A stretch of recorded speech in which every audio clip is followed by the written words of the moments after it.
Dear Jesus, thank you for this opportunity. Thank you for this blessing. Thank you for our life. Thank you for my wife. Thank you for your love. Just thank you for everything. Thank you for the progression of it all. Lord, help us to balance it. Help us to remain focused, humble, with a sound mind.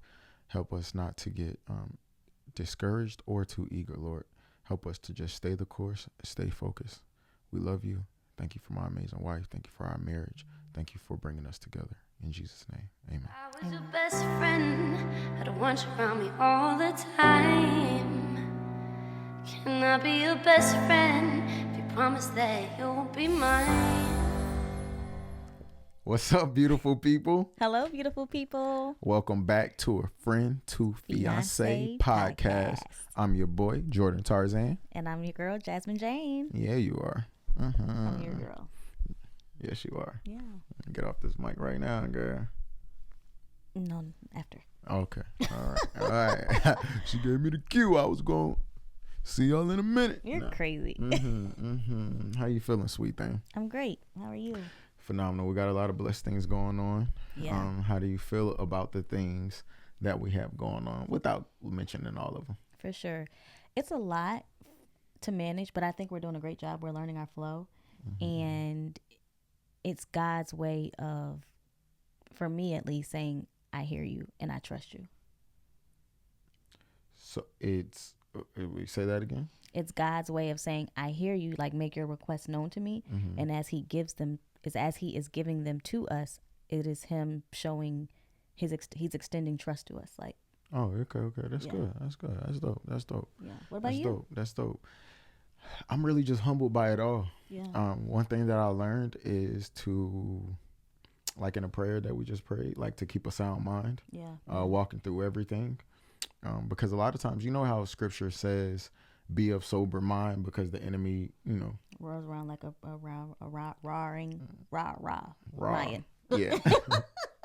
Raging, roaring lion, whatever. Right. But yeah, so sober minded isn't just about, being under the influence of drugs or something or alcohol. Yeah. Right. Sober minded could, also meaning not being under the influence of anxiousness, not being under the influence of overzealousness, not being under the influence even of self-doubt, depression.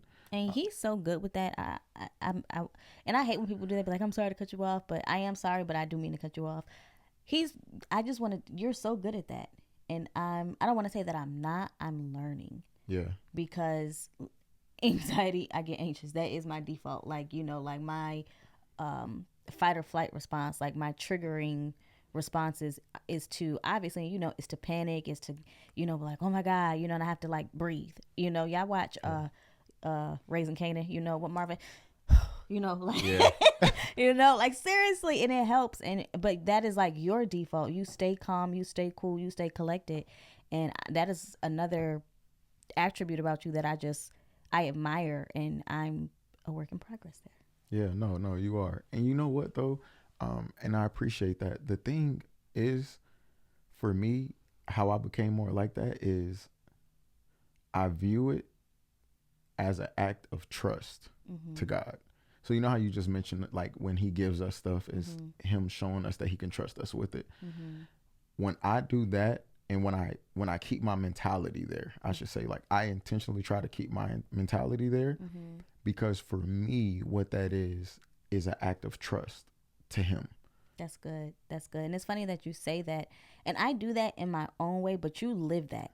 Like you focus on that. Yeah. I don't focus on that the way in which you do. And I was having a conversation with a friend yesterday, and we were just discussing some things, and I was just like, when I have those moments of doubt, or when I have those moments of anxiousness, like I think I've gotten a lot better. I don't even come and talk to you about it no more. Yeah. I literally just take it to God. I was like, because what I've learned is that can come off as discouragement.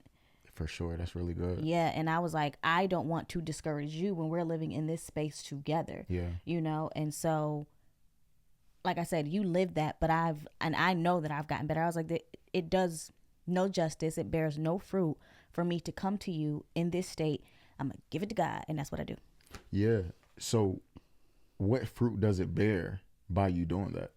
it gives me freedom. It gives me liberation. It gives me, it's like whatever it is, it doesn't necessarily roll like water off my back, but it's no longer as big as it was. Yeah. That's really good. That's really good. You have gotten really better at that though. Yeah. And I actually didn't even think about that until you said that, because what was going through my mind was, oh, she's not feeling it anymore. No. But you're feeling it. Yeah. You're just taking it to the right place. Shut up. Yeah. Yeah. No, you don't only shut up. You know what I'm saying? Thank God. No, I'm just playing. I'm trying to play. But if you've been all right, okay. But you have gotten better at it though, you know. But it makes me think, because the other day, I don't remember what you said, but you said something that indicated me that you had some kind of worry about something, right? Mm-hmm. Because you mentioned something, and for me it was like, wait a minute. Because I know exactly what you're talking about, because you were like, okay, we'll talk about it later, and I was like, there's nothing to talk about, and I intentionally did not have that conversation. No, not even that. Which we never had that conversation, which I still want to have that conversation. Know what that is. There's nothing to talk about, because I gave it to God. Okay, amen. But but there was something else that you said, and it was nothing to do with the thing. Mm-hmm. It was just something that I knew, like, whoa, if she's talking about this or she's bringing up this idea, I know what these ideas are usually connected to, what emotions they're connected to. So it was like, it was just a moment. It was like, But to hear you say that you have been feeling it, but you just haven't been sharing it, you've been taking it to God. Mm-hmm. It's really good to know, because in my mind, I had that, because I haven't seen you tripping about nothing. Mm-hmm. So that's interesting. Mm-hmm. But that's really good. Yeah. Go, baby. Yeah. Mm-hmm. And what we're not saying is not to come to each other or share things with each other. Yeah. But we are saying that there should be an order of operation in doing whatever it is that you do. Mm-hmm. Right? So we know that God is a God of order. Mm-hmm. And we know that if we want anything to succeed, relationship, business, friendships, whatever, it has to have some kind of order to it. And you have to realize that, like, whatever energy you carry, it's people in your home have to live in that, right? So if he's living in frustrated energy, or if I'm living in frustrated energy, it's only us here to experience that. Yeah, we don't even got a dog. Somebody want to give us a dog? No, only if it's a teacup poodle, right? or a mini poodle, or whatever. A mini poodle, yeah. Brown specifically. I was gonna say black. No. We don't want the little black thing going around. Yeah, because the brown one's kind of like cute, like teddy bears. Oh, okay. Yeah. We can have it right here while we record. Yeah. Oh, well, maybe. Anyway. No. But, that's really good, though. That's really good. Because you do, whatever you're feeling, your household has to experience it as well. Definitely. They do, which is so good, because I feel like this conversation, and it wasn't by intent, it leads into today's question from A Year of Yes. And so the question says, if you could be totally absolved of something you regret, what would you ask forgiveness for? These student loans. Father, you said you paid it all. He don't even have no real debt, y'all. I had 6-figure debt. He has 4-figure debt. Try another one. You think they care? They don't care. Try another one. They want every penny of you. They wanted every penny of yours. They want every penny of mine. They do. But you do you have one? When I read this question, I actually don't have one. And it's only because I don't feel like I haven't been forgiven. Like, I don't. It's because, one, I haven't made terrible decisions in life. And 2, everything that I have experienced, God is using. True. And if he's not using it, he has used it. And so, and if he hasn't yet used it, he's going to use it. And I just lean into that. True. Like, are there some things unfavorable, but would I be absolved of it? No, because I wouldn't be who I am today without it. True. So.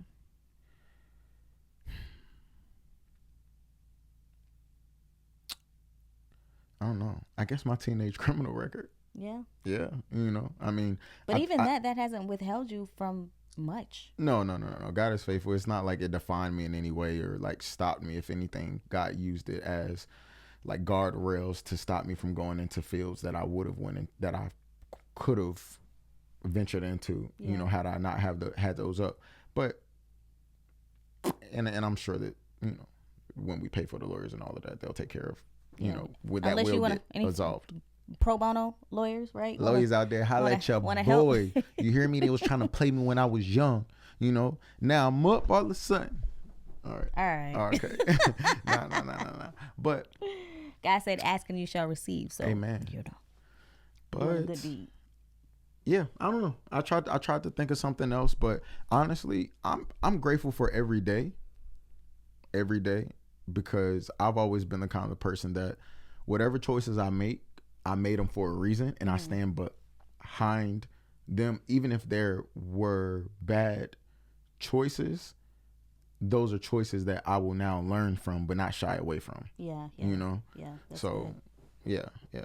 That's good. So, and that's a good thing too. So I want to encourage y'all, anyone out there, to be the same way, because the only thing that the enemy can use against you are the things that you pretty much hide. If you don't hide it, it can't hinder you Oh, that's so good. I was watching something yesterday off Instagram, in the and long term.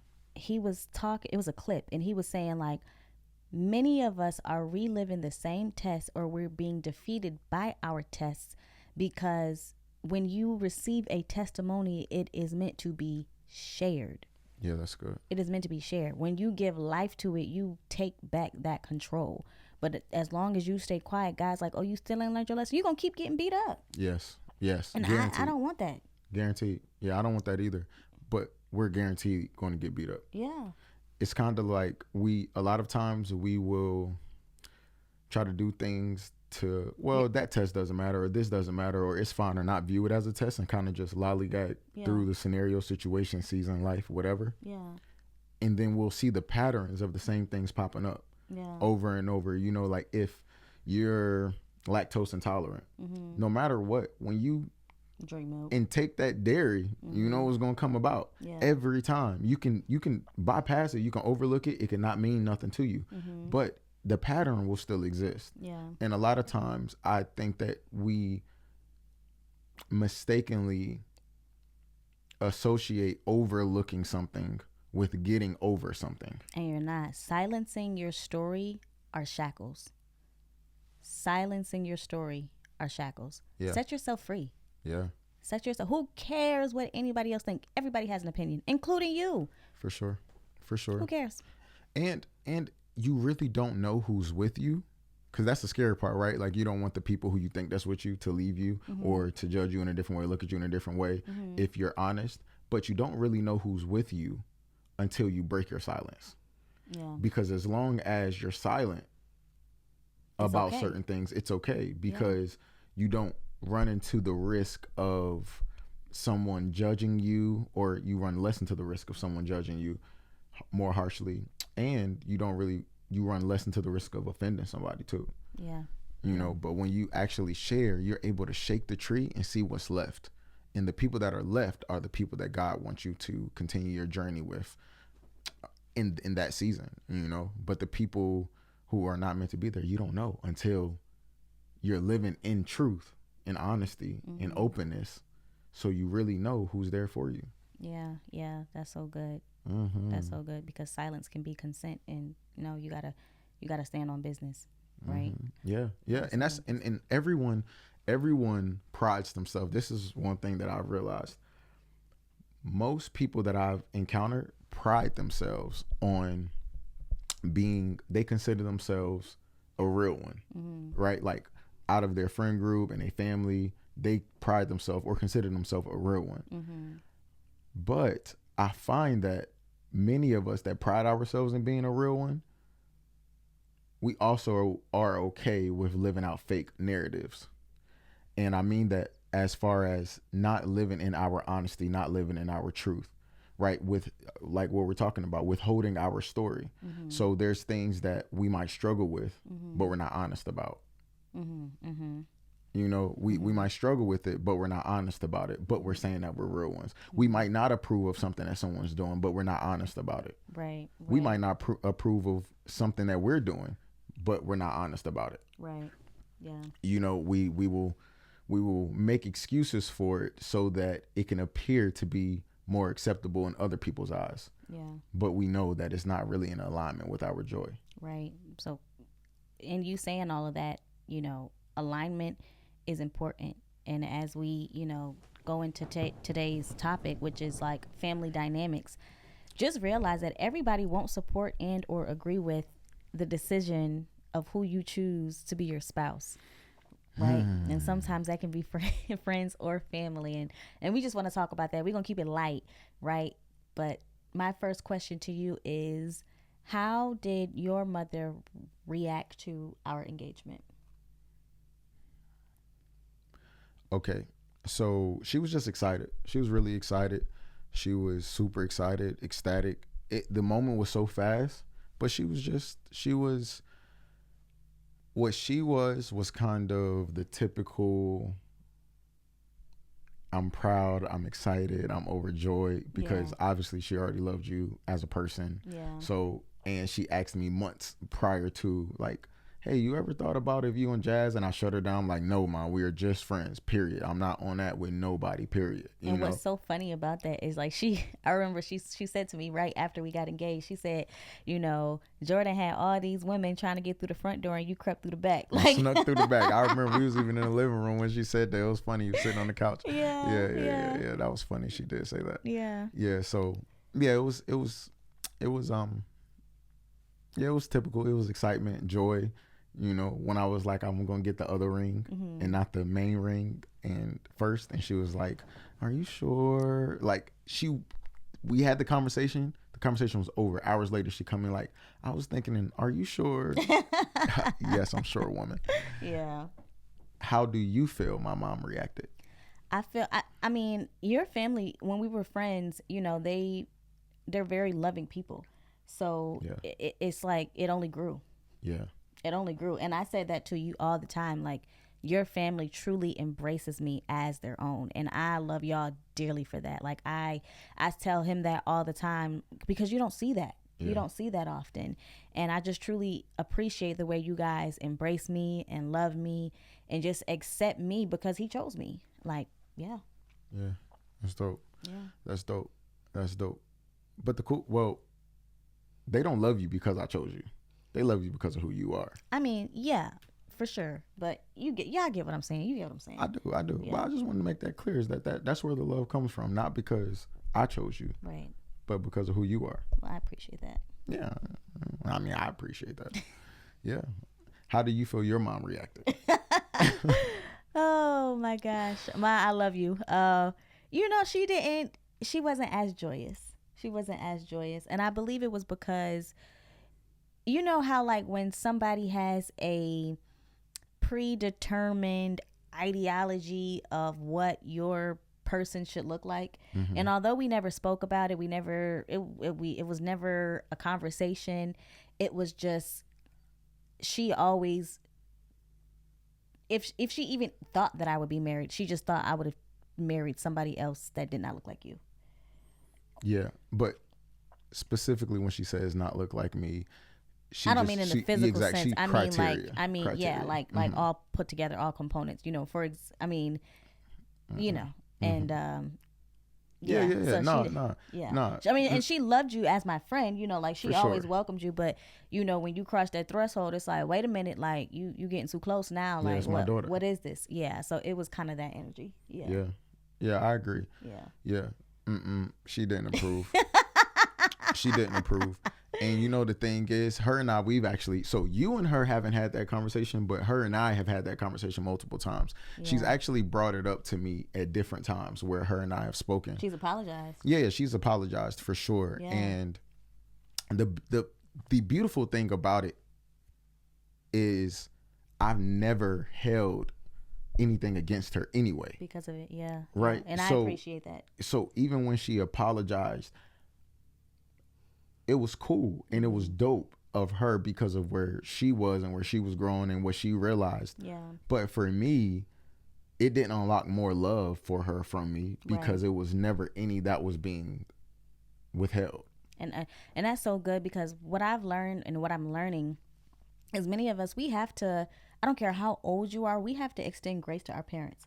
because as we get older, no, they're not our parents in the parental, you know, caregiver sense anymore, but we look at them as people. Yeah. And we start dissecting their past, and we start dissecting their perspectives and their mindsets and their decision making. And from there, we have to extend a lot of grace. For sure. You For know? sure.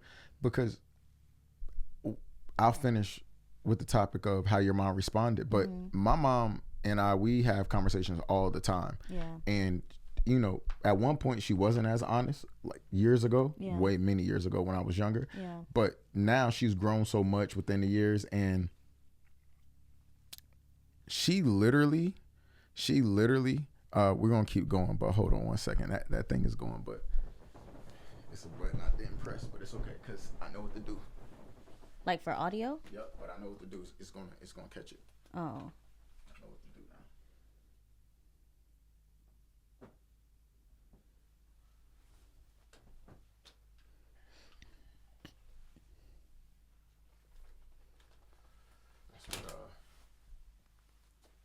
That's what experience will teach you. Yeah. Yeah, well. Getting better. Yep.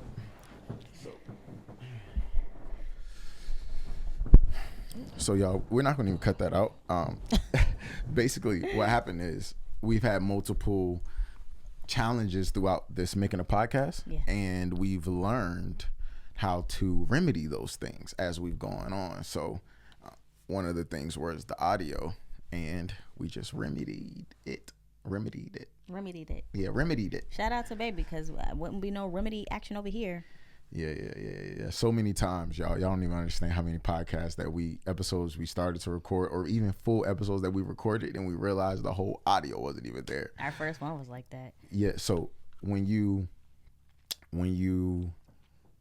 hear some of the episodes, some of the previous episodes that might not have the audio, or the audio might sound crazy. Can hear the difference, yeah. That's why. Yeah. Because our audio went out.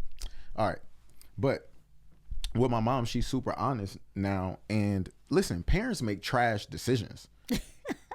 People make trash decisions. Yeah. But let's just be real. Parents make trash decisions. They can. And people make trash decisions. But the reason why I'm saying parents is because, one, we're talking about parents. But also, two, is because it is hard living your life for someone else. Yeah, and as a parent, that's you live your life for your children. Most do. At least that's what the expectation is, and that's what the desire is. And do I think it's necessary? Yes. Making your kids your entire life? No. But making sure that your entire life includes the vision of you and your family versus you as an individual, I think is necessary when you start having kids.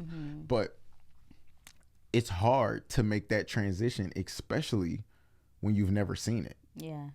Especially when it's never been taught to you, especially when you don't even know what that feels like or looks like. And you're young, so you're a child raising a child. Like, I think both of our parents, I know my mom was like 20, 21-ish, you know, so it's, and, you know, she has a whole lot of unpacked trauma that she's working on now. So shout out to you, Mom, you know, for going to therapy and finally getting it together. Like, there's no age limit, you know, and for those of y'all who try to shun your parents for, you know, assuming accountability later on in life, you can't judge their walk. Yeah. You cannot judge their walk. Like, there will be many times where I would have a conversation with my mom or somebody else, and I would let that be that. I would let that be that. And if they're not being real during the conversation that you want to call them out, or that you want them to be honest about something, that's 100% understandable where that frustration comes. Or let's say you got hurt or from them in the past or whatever it is, because it's hard to heal from a wound that you feel that somebody is still creating. Yeah. But in the event that any person in your life isn't as developed enough or mature enough to be able to have those conversations or to add to the healing for you, then you have to heal enough to separate yourself and to create healthy boundaries between the person that is inflicting that pain or that harm or that injury, you know, emotionally, mentally, or whatever. You have to heal far enough. So it's not just up to them to heal enough to be able to have the conversation. It's up to you to heal, us to heal enough to be able to create the boundary to make sure that more pain can't be inflicted, so that we can give that grace of the pain that was inflicted from the past. That's good. Yeah. Mm-hmm. Yeah. So Mama V, well, I call her Mama V, and she, she apologized multiple times. She was just like, at the time, I can't even really put into words what she said, because we had so many different conversations about it. Mm-hmm. And it wasn't even super in depth. It was just, she'll bring it up randomly out of nowhere.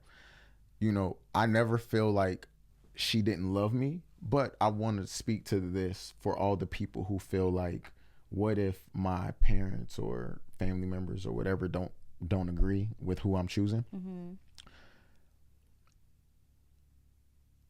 First, I'll say this.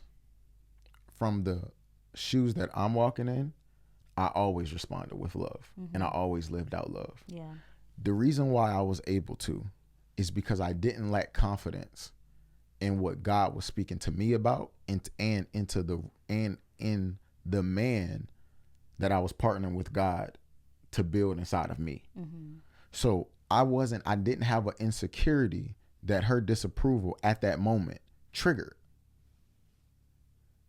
The insecurity wasn't there for her to trigger it, right? So there was no harshness to respond to. Yeah. Right? Because when you are confident in who you are, right? Or if you're confident in what you do, you will look at a person that is not confident in who you are or what you do as uninformed. Mm-hmm. Right? Versus offensive. They're simply uninformed. Yeah. So that's how I viewed the scenario. Mm-hmm. Is that's good. She was simply uninformed. Yeah. Of the caliber of man that I believed I was, that I believed that God showed me that I was, that I believe I put in the work to be, right, at the time. Yeah. So I say this to anyone that has experienced this challenge, right, of this being treated differently or a funny kind of way, is this specific scripture I want to share with you guys. And it is Proverbs 15. It says, "A gentle answer turns away wrath, but a harsh word stirs up anger." A gentle answer turns away wrath. Yeah. But a harsh word stirs up anger. That's good. No matter how you feel about what someone else, or in particular this situation, someone else says or does, you still have power in your tongue.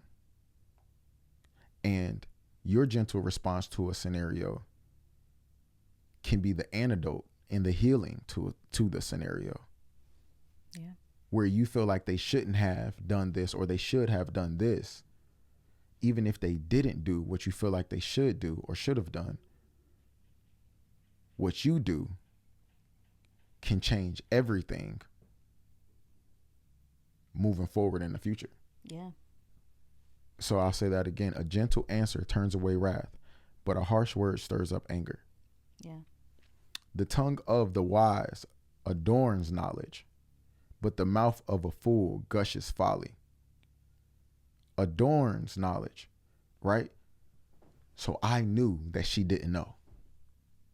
I knew that she didn't know, and I was okay with her not knowing, because I knew that her knowing or not knowing did not change who I was. Mm-hmm. Mm-hmm. Yeah. So that's what I will say on that. So love, 1 Corinthians chapter 13, verse 4 and 8. Love is patient and love is kind. It does not envy. It does not boast. It is not arrogant. It is not rude. I never said to her, I know the man that I am. I'm a great man. I never said that. I never said, you know how much Jazz has been influenced? You know how I've helped her? I've done, never. Only thing that I've ever, do you remember me having those conversations with her? Mm-mm. The only thing that's ever been was simply every time she seen me, she got the same version of me. Mm-hmm.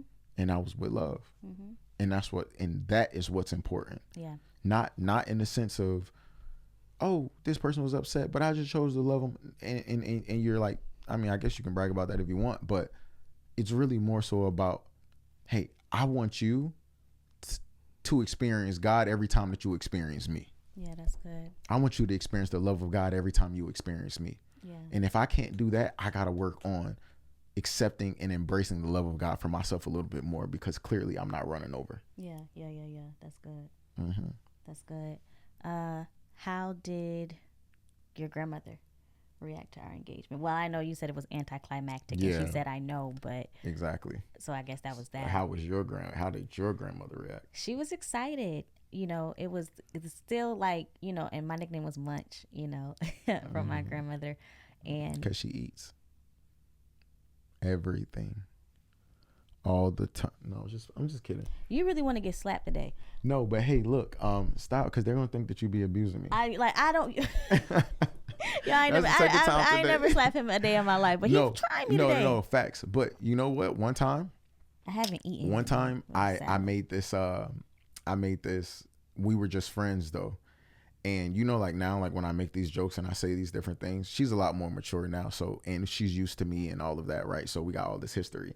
However, when we were just friends and earlier on being friends, I don't even remember what I said to you, but whatever it was in front of we was all hanging out in front of our other friends, and you felt some type of way about it. And while you was eating a cookie, your I threw it at you. Response, yes, you remember that? Was a cookie. I threw it at you. And I sat there. I paused because where to say love is patience. I threw it at him. Love is kind. Okay, so I sat there like this, and I could see in my peripherals the other friends was like, you know what I mean? Because we were friends, but I was also like a leader of our ministry, and then also a leader of our E group, which is like our small church group. But for those of you who know me, like my friends, me throwing food is not foreign. But he didn't know that. No. Let me tell you this. That was a reflex of her feeling away. I mean, that wasn't. Yeah, she wasn't. I threw that cookie hard too. Yeah, she was not conscious when throwing that cookie, because she would not have thrown it. Okay, that she was something. I hit a soft spot. I triggered her. I don't know what I said, but I triggered her, and it was just like, oh my god, how dare you? You know what I mean? That's hilarious. But yeah. Anywho's, and your grandma. Back to the munchie thing. Yeah. Oh, and shout out to her, y'all. She's down. How many pounds? Me, like 13. 13 pounds. You know, 13 pounds, pound for pound. I'm going for 30, but he said. I know she's crazy. She doesn't even know what she's going to look like with 30. You know, I mean, listen, I love her body at all stages, but dang. Okay, go back to grandma. But anyway, yes. She was just excited. She was excited, and, she just immediately went into like the wedding planning mode, and she was excited. That's dope. How about your dad? So I didn't know my dad.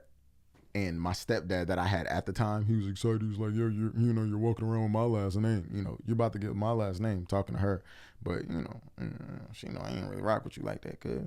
Nah, but and I just feel so bad, like for whoever your actual biological father is, like you are missing out on witnessing and an amazing man. And I think I've said that to you all the time, even as friends. Like, yeah. No, I don't agree with this. As far as I believe that you should take care of your responsibilities, right? As a man, as a woman, as a human, whatever, right? And do it lovingly, and do it knowing that God has a plan. However, for people who experience scenarios or situations to where other people didn't take care of their responsibilities with love and all of that, God will still use it for your good. Yeah. So I say that to say, well, my original statement that I was about to make was, it was for my good. Yeah. It was for my good. For sure. I mean, but it's still just like, man, like even just your aunties, if you have any, your uncles. Anyway, we're not gonna go down the rabbit hole. But you're just an amazing man. I appreciate it. And what was the question again? Your dad. Oh, my dad. I don't know. I don't know. I can't remember, because we weren't really communicating like that. So like whatever his true feeling was, I didn't get to experience it. So I want to say I think he was happy. Yeah. I believe he was happy, but did I experience like the genuine happiness in the moment? No. Of course we experience it now. Yeah. But then I can't recall. I don't. Yeah. So even though your dad, even though it wasn't about your dad approving or disapproving, right? Mm-hmm. Let's just a little bit about you and your dad's relationship. Mm-hmm. So obviously you grew up in a house with him, Mm-hmm. and he and your mom didn't get married. He actually ended up marrying someone else. Mm-hmm. So you grew up in a household with him, Mm-hmm. and well, when you were young, you grew up with him Mm-hmm. and your stepmom, Mm-hmm. right? And then they ended up having kids. So you had that little brother and sister on his side, and then you had your younger sister on your mom's side. Mm-hmm. At first, you was a daddy's girl, Mm-hmm. and then what changed? Marriage. Him getting married. That's when you seen the shift. That's when I seen the shift. And it wasn't necessarily the marriage per se. It was after she had children. After she had children of her own, I started being treated a little differently. So much so to where I was like, I'm done dealing with this. Wait. Treated differently how? Like a stepchild. There's stepchildren that gets treated great. What do you mean? Yeah. Just like there were certain behaviors where it was known that it was known that only him, his wife, and their children were to experience. So, things were manipulated to where I would intentionally be ostracized. And when I noticed that nothing was being done about it, like no level of communication, no accountability, and I'm like, you really just gonna sit here and allow for this to happen? And it happened on multiple occasions, and then, because like you said, they were young kids, I became darn near the maid of the home, and I was like, I'm not doing this. And that's when I just made the decision. I called my mom, and she was living in another state at the time. And when she left, she actually told me, I was welcome to go with her, but I didn't want to leave. And I want to say after. Well, what were some of the examples of when you saying you were ostracized? I mean, like being intentionally put on punishment for dumb stuff, And so my punishment was like I would literally be locked in my room, while they were out and about, whether it was in the backyard. And I mean, just like vindictive stuff. Like, I would pull back my curtain and I would look at them, and she would look up at me and be like, and smiling. You know what I'm saying? Stuff like that. And so I was like, wow, it was evil. It was evil. So do you think that your dad noticed it, or do you think that he was blind to it? No, he was definitely blind, and the family continually would advocate on my behalf, and he just could not see it for years. Like, for years. They were married for 20 years. He could not see it. And so during that time, obviously you were like a daddy's girl, and then that moment happened. Tell me, like, speak about the shift in your emotions. Well, it was several moments, but it was just one in particular, and I can't recall what it was, but I remember I was sitting at the kitchen table, and she spoke to me crazy. And I was always a respectful child, so I would rather not say. I was quick to bite my tongue, primarily because of my grandmother. Like, I had a lot of respect for her, and that's kind of just how we were raised. But she came at me crazy, and I was sitting in the kitchen. It's so much so that I pushed my plate away. And if you know me, you know I love food, right? I lost my entire appetite, and my dad said nothing. And so I want to say, like, maybe every week I would have these calls where I would call my mom. Long distance phone calls was a thing at the time, and so I would only call my mom on the weekend. Yeah. And the house phone was attached to the wall in the kitchen. Mm-hmm. And I remember my dad was cooking something. I don't remember what he was cooking. And I remember talking to my mom and just really expressing to her my unhappiness. And she was like, well, just come home. Like, come here with me, and that's the decision that I made. And in that moment, I told my dad, I said, hey, Dad, I'm leaving this summer. Like, I'm going to move with my mom. And I remember, he turned around and looked at me, and he had tears in his eyes. Like, wow, like, you're really going to leave. And, I just thank God for just the little bit of wisdom I had at such a young age, because this was about 13.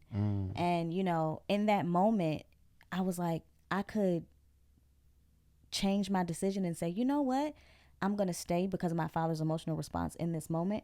But I knew that I was unhappy in that house and that it would do me more harm than good to stay there. Yeah. And so I said, I'm making this decision to leave because I have to do what's best for me. I love my grandmother. I love my cousins. I love my friends that I have here.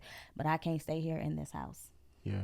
I feel that. Did you ever have a conversation with your dad when you were young? Like, did you ever tell him? Did you ever bring it up to him how you feel like you was being treated at the time? When I tried to, he would always defend his wife, as he should. No, not as he should. What? I mean, within proper context, but it was like it was defending to no end. Like, yeah. What? Defending. Okay, so what's the example? Like defending and how? Like you would bring something up. Give an example. I mean, not even recalling. Just like an example of bringing something up and then him defending. Like when I would, for example, I remember when we were in when I was in college, and I went to school in a very rural area, and you needed a vehicle. And at the time, I want to say, I think my dad was giving me like $150 a month or something like that to pay my cell phone bill. And I had got into a car accident. I think somebody had ran a red light and hit me and, totaled my car. And I was like, hey, Dad, I was like, instead of this $150 that you're using for my cell phone bill, listen, I could pay that. I'm like, but can you help me? And, do you think that you can put that towards a car note, if I can get a new car? And he was like, of course, I'll help you. So I'm going around. I told my mom, so we're going around, we're going to dealerships, and we're in constant communication. And then when I actually get to the dealership, he just stops answering my calls, and I was like, and my spirit told me he had a conversation with his wife. And the very text message that he sent me was, you're an adult now. You have to figure it out on your own. I didn't have anybody to help me, so I can't help you. And I was like, I know you don't talk like that. I know after all these conversations that we've had and we've been in constant communication, and that I need help. I am a college student, and I'm winging it, trying to figure it out on my own. Like, y'all, I had a work study, I had a job, I had rent, I was paying life insurance, I was paying abnormal college bills, right? I was paying out of pocket. Yeah. And so, that was kind of the moment for me, and I was pissed. Like, I sent him a long text message because I knew he wasn't going to answer the call. And, I did go in. I think I was borderline disrespectful, maybe borderline, and so much so that I was like, I know you only switched up because of your wife. And he was like, keep so-and-so name out your mouth and da-da-da-da. And that's when it was just like, all right, yeah, no. Yeah, I understand that. So as a kid, do you think that you've ever tried to have a conversation with him about how you was feeling that you were being treated? No, because it wasn't worth it. I never went back to my father's house the first time. Well, I'm saying, like, when you were still there, or you just feel like you didn't have the mental wherewithal to bring something up to him? I just left. No, prior to you leaving, while you were there and being mistreated, did you ever have a conversation with him about it? With him, no, because there was no win. Like, I was going to everybody else, and everybody else was trying to talk, but it was like he was literally blind. So it didn't matter who he was talking to, like, he wasn't hearing none of us. So. Yeah. I can understand that for sure.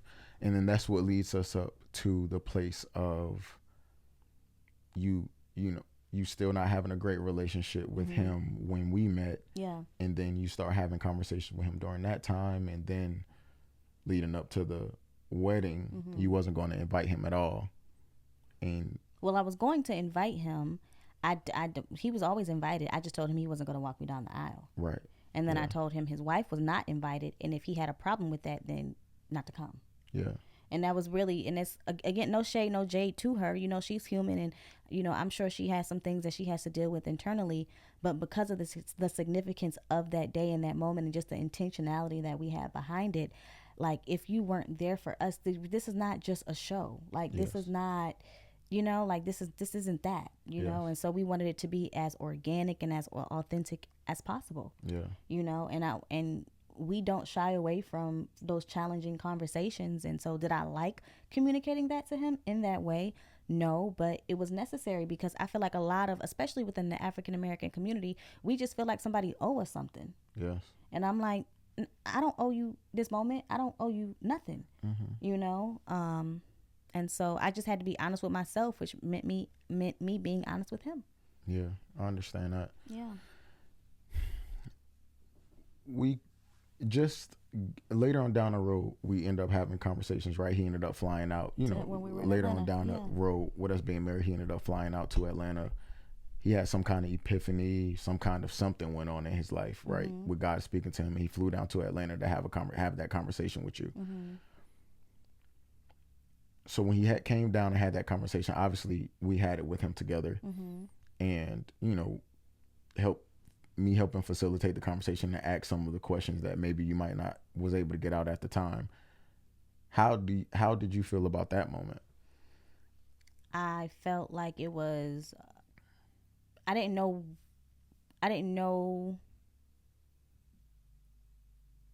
where to go from there. Yeah. Because I was like, here I am, a grown woman. I want to say I was probably like 28 at the time. Right. And, I'm like, the years that I needed you the most. Really 27 probably, yeah. Yeah. The years that I needed you the most, you weren't available. Yeah. And so now I'm responsible for another human being, and I told him I'm, willing to work towards reconciliation, but what does that even look like at this age, with a husband? And so that was my whole challenge behind trying to understand just that moment, really. And so, you being there to help facilitate the conversation helped a lot, because I was like, I don't, I'm willing to have it, but where do we go from here? Yeah. So, yeah. Yeah, for sure. Did you feel like it was genuine? I did. Yeah, absolutely.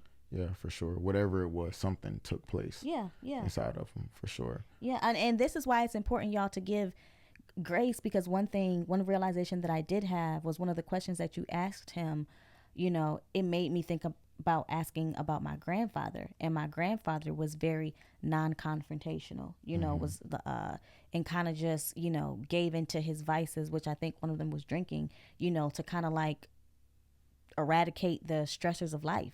Yeah. And so, no, my dad is not a drinker, but whatever it is that, however he coped with stress, he did not talk about it. However he coped with disappointment, he did not talk about it. Yeah. He kind of just hid in the shadows. And I'm like, that is not effective. But it makes sense why you did that, because that was your example. Right. That was your example. Yeah. And for you to even be able to see that and have that kind of grace. Yeah. And where you say that y'all relationship is now? We're communicative now. So shout out to that. It's still very surface level. I know there's a lot of depth to my dad. And maybe one day we'll be privy to have that kind of conversation. But I'm just grateful now that, we're able to talk, and I don't have like any like real anger in my heart, and yeah. For sure. That's really good. And I'm not sure, you've said these different things to him, right? Like there's nothing you said here that you haven't mentioned to him. Mm-hmm. But I think it's one thing that maybe that it might be necessary to put in words, but that has been put in words. And not even necessarily to him, but maybe even in this moment, he watches the podcast too, obviously, but is like... Right, shout out to you, Pops, since you don't like the word dad, but... Is, Dad, you broke my heart. Yeah, he did. Mm-hmm. Yeah, and it was because, like, for all those young girls out there, and for men listening, and, Dad, for you too, obviously grace has been extended, but for young women, like, you are that person that sets that standard in their life. You are that validation. You are that safe place. And for that to have been ripped from me, like if I was not a daddy's girl from out the gate, then, maybe I would have a completely different outlook on it. But because I had that, and then, that was ripped from me, it's like it created an even bigger hole. And so now, no, I was not promiscuous, thank God, but it's like the one relationship that I did engage in, I didn't even realize that I was looking for what I was not getting from my father. Yeah. And so that left that, not to say that the relationship was terrible, but I definitely would have chose different. Yeah. Yeah. Yeah, no doubt. No. Yeah, I mean, thanks for sharing. Obviously that's just such a significant story, and it plays a significant role in even how you respond. Like there's different things that we've had conversations about, even in terms of money, that I was like, why do you respond this way? you know, and these different past experiences has built this different characteristics in you, just like any of us. Yeah, and it's challenging when you don't feel like you were protected, when you were loved, that you were cared for, that you were provided for. Like, you take matters into your own hands. And so that was like one of the biggest challenges that I had, not necessarily during our engagement phase, but definitely in marriage, was relinquishing that to you. Because it's like, I don't trust you with that. Do I love you? Yes, but every man that I've known has failed me in some way, you know? So like, no, I need to have something for myself, you know? And a lot of women feel that way. It's like, no, I need to have something for myself. And it is good for you to have something for yourself, but it's not good to do it at the expense of the healthy order of your marriage and of your household. You know, or even of the marriage that you're looking to go into, right? Not saying you should relinquish control to anyone that you're not married to, or at least, relinquish leadership to anyone that you're not married to. Relationally leadership, right? To anyone that you're not married to. But there is something to say about the fact that I want to do it myself and I want to make sure I'm good. That right there is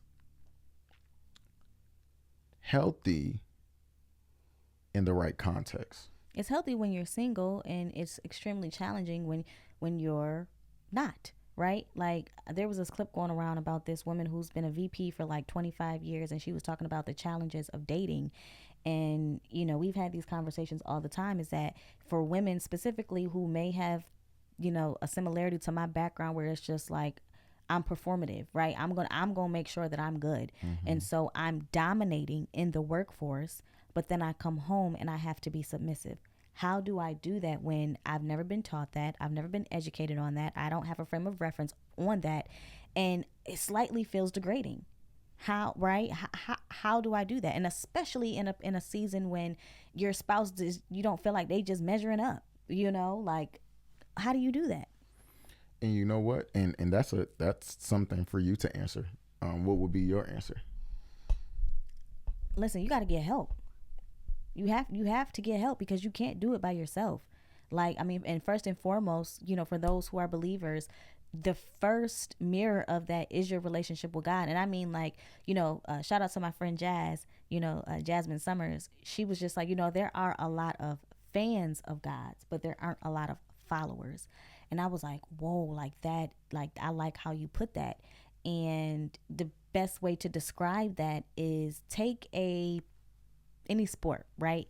So the viewership and the level of engagement from the player's view and from the fan's view is completely different. Like, if I'm on the field with God, I do not have the same level of God, help me out, engagement, or, you know what I'm saying? Like, I can't find the right word, but I do not have that same level of. I'll know the word when I know what you're leading to. Oh my gosh, I'm having brain fog. So just say blank, and then for the same blank with what?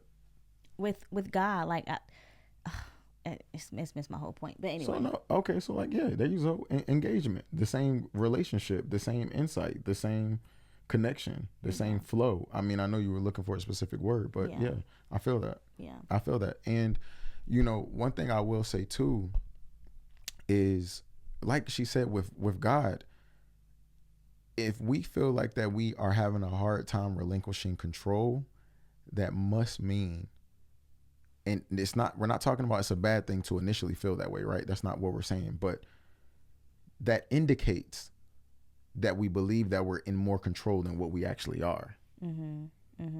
But it's a process to even get there, to learn that. No, it is, but it is an indication that, because a lot of times we have less control than what we really believe that we have, but we have more choice than what we really acknowledge. Oh, that's really good. Yeah, we have less control, more choice. That's so for good. sure. Yeah, you know, so a lot of times we will believe that we have control, but what you really have is choice. Exactly, choice. Yeah, right. So God is really, even when we're making money, like, there's so many things that's outside of I was qualified for the job, or I was lucky, or things of that nature, right? Right timing, right place, the grace, the fact that you wasn't here instead of there, the fact that you didn't get sick and then missed the opportunity. There's so many tiny things, they call it the butterfly effect, how one thing can change everything. That actually connects each scenario to each other. That one thing could change it all. One accident on a freeway changes hundreds of people's schedules because of backed up traffic. So the idea that we are doing all of anything ourselves, that God isn't really the one that's making all the transactions go through, is a sense of our own pride and ego. And it makes us in a kind of like a similar situation where you refer to with your dad, how you feel like that even though it was right in front of him, he wasn't aware of what was going on. Except for with us, a lot of times God is making things happen and we're not aware of it, and we're just focusing on our POV of things. So to her point of saying, like, how do you relinquish that? One, it's a process. Two, like you said, you have to analyze your relationship with God. Three, like you said, you have to actually get help, meaning that therapy, meaning that other wise married couples, wise. And submissive wives, y'all. Submissive. And it's okay for you to still have single friends, but don't listen to them. Right? If your single friend is a boss wife, and if she's this, like, don't listen to that, because it's not going to serve you when you're in a completely different season, wearing completely different hats and a completely different role. It's not going to help you. And what does the word submissive mean? In one word. Well, you say to be agreeable. That's it. It's not what I say. It's what Webster Dictionary says. It's what the dictionary definition of it is. And that doesn't mean that you, like, some women might hear that, be like, oh, I'm not going to be a yes woman. No, that's not what that means, right? But it means that, like, you don't have to be combative in every endeavor. I've learned how to, sometimes I say yes just to say yes, just so it's not a thing, right? Because many times what I've learned is that men they're expressive. Like, they're not concrete, literal beings all the time. You kind of have to, like, inspect what it is that they're trying to do and or say. And so many times, if it's just an idea, I just, oh yeah, sure, that sounds great, because they just want to be heard. Yeah. You know what I'm saying? And so, and if it actually ends up being something that it's like, okay, like, I want to make this a real thing, then you just go with it. If it is not morally or ethically compromising or illegal. Yeah, it's not that deep. Because here's the thing, you have to let each person explore. You have to because there's going to be things that's in her mind that's like, oh, I just feel like I need to do this, or this good idea or whatever. And it might not be something that she's going to see all the way through, or me, I might not be something that I'm going to see all the way through. But what happens is, there's plenty of things that I express to you that you just be like, oh, okay. And like, you have zero interest in it. You tell me all the time, I'm not interested in that thing. I'm only interested in it because you said, like, you're interested in it. Like, he makes that clear all the time. Yeah. That I'm interested in you, so if that's what you want to do, and it's not conflicting with the things that we have in place to keep our joy in relationship healthy, then, my face is getting oily. No, you're fine. You're looking at the light. Then let's roll with it. Yeah. But ladies, when we say anything that is being shared, right, there's nothing worse than looking for something to combat when wisdom or information or advice is being given, right? So we say, well, submission just means agreeable. Or I'm not going to be a yes man. If combativeness is your initial response to wisdom or insight, right? If the first thing that you're not looking to do is to, okay, let me find the wisdom in this, no matter who it is, no matter what we're talking about, then you have an agreeability issue. That, like, there's no way around it. Yeah. You have a agreeability issue. And it's not like only women need to be agreeable. Men, every human being has to have a level of agreeability with them in different areas in different ways, but we all still have to have them. And if your initial response is combat, if your initial response is look for the error, if your initial response is, oh, well, here's the opposite side of what you didn't say, kind of thing, versus, God, you allowed me to hear this. What about this can I apply to my life? At what degree can I right? Because that is wisdom. That is wise. at some point we have to grow from what's like basing things off of what's right and wrong, and start filtering things through wisdom. What's wise? Yeah. You know, what's wise and what's wiser? What's wise and what's unwise? You know, because what's right and wrong can have you doing things that might be right, but wisdom wise, it's unwise. Right. There's things that you can do that you will be just, oh, I'm in a right to do, but it will be unwise to do. It'd be unwise to do. You know, so I don't know. I say that to say is when it comes to the men that have to deal with it, remember this. When somebody says that they're independent, what are they independent of? I don't know. When someone says I'm independent, what do they people normally mean generally? Of the responsibility of somebody else. What they normally mean is I'm independent of a man's help. I'm an independent woman. Obviously independent of anybody's help, right? But even people that have their parents' help, like access to their parents' help or assistance from their parents or their family, there's plenty of them that still view themselves as independent women, because the term is connected to independent of a companion, right? So if you have a companion and you're trying to be independent of your companion, then that in itself is an oxymoron.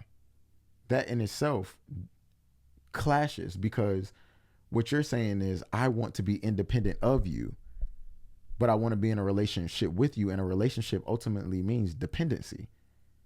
I'm not independent of you. You're not independent of me. Are we capable of independence? Yes. Are we looking to live in our independence? No. Because that's dangerous. And we have a story about that. That's dangerous. Yeah. It doesn't mean that she doesn't have things that she does that I don't do. And it doesn't mean that I don't have things that she don't do. It still have to work together. Yeah. The thing that I do that she might not be fully involved in, right? So she might not be in the investments in the let's say investment classes that I'm actually taking, right? She might not be taking those, but she's encouraging me through them. She's feeding me so I don't have to focus on food, you know, so that I can. Them tacos? Yeah, I smell them tacos. Yeah, we're about to go eat. Yeah, but you know, that's an example though. You know, she's still a part of that. I may not be in a part of every real estate deal that she might be focusing on, right? But you know, I'm there to brainstorm through it with you. Yeah. I'm there to be like, well, what about this or what about that? Well, what boom to build with you on it. Yeah. You know, or to support you through it. Life changes. Life changes. Yeah. When you have somebody that you can depend on. Yeah. So dependency is healthy if it's somebody that you can depend on. Right. Yeah. So if you want to be confident in your dependency of the person that you choosing, we encourage you to take the friend fiance route, because you don't have to choose the person. You let God choose it for you, and you don't even have to guess if that individual is the person for you. That's just a plug. But on the real, you have to first be sure that you're taking your time with the person that God actually has for you, that you actually end up with the person that God has for you, right? So you don't have to deal with as much friction when it comes to connecting and compatibility.